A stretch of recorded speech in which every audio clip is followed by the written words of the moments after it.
रात के करीब 12 बज रहे थे। सन्नाटा इतना गहरा था कि सिर्फ साइकिल की चैन की किर्र किर्र आवाज गूंज रही थी। पूरे दिन ऑफिस में घिसने के बाद बदन टूट रहा था। सुनसान सड़क पर स्ट्रीट लाइटें भी दूर दूर थीं, जिससे चारों तरफ लंबी लंबी डरावनी परछाइयां बन रही थीं। मैं बस यही सोच रहा था कि किसी तरह जल्दी से पैडल मारकर अपने घर पहुंच जाऊं। तभी अचानक मुझे महसूस हुआ कि साइकिल भारी हो रही है। पैडल मारने में मेरी ताकत दोगुनी लगने लगी। मुझे लगा शायद टायर की हवा निकल गई है या फिर चैन में कुछ फंस गया है।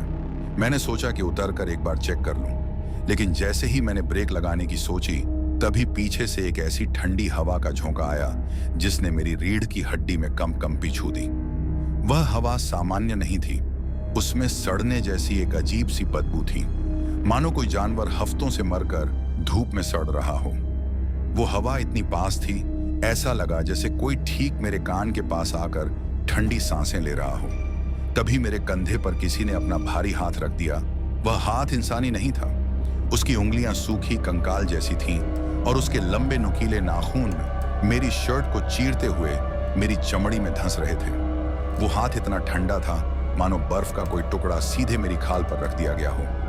अब साइकिल में कोई शीशा तो था नहीं कि मैं चोरी छिपे पीछे देख सकूं।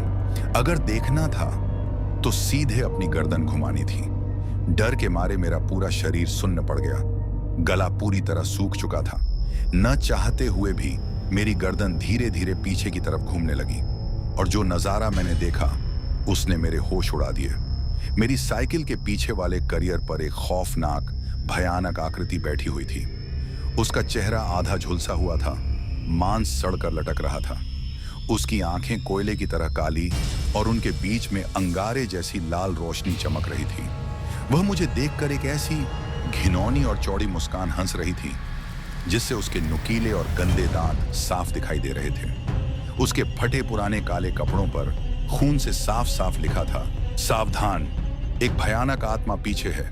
Beware, a dangerous ghost is riding behind. तेज चलाओ और तेज। उसके गले से एक बेहद भारी, दानवी और गड़गड़ाती हुई आवाज निकली। उस भयानक आवाज के गूंजते ही मेरे दिमाग ने काम करना बंद कर दिया। मौत सामने खड़ी थी। मेरे पैरों में न जाने कहां से एक जंगली जानवर जैसी ताकत आ गई।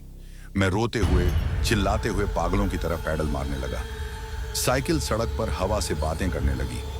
हर पैडल के साथ उसकी वो डरावनी, तेज हंसी मेरे कानों के पर्दे फाड़ रही थी। तभी अंधकार से भरी उस सड़क के मोड़ पर मुझे एक तिनके का सहारा दिखा।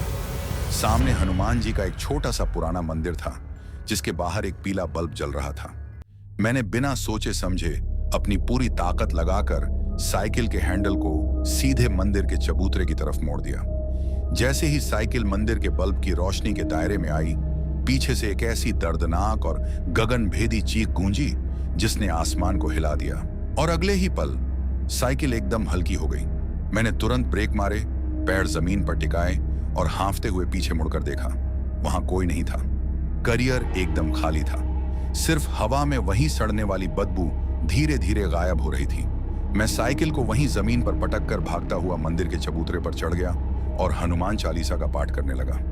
उस रात के बाद से चाहे कितना भी जरूरी काम क्यों ना हो, मैंने कभी भी उस सुनसान सड़क से देर रात अकेले गुजरने की जरूरत नहीं की।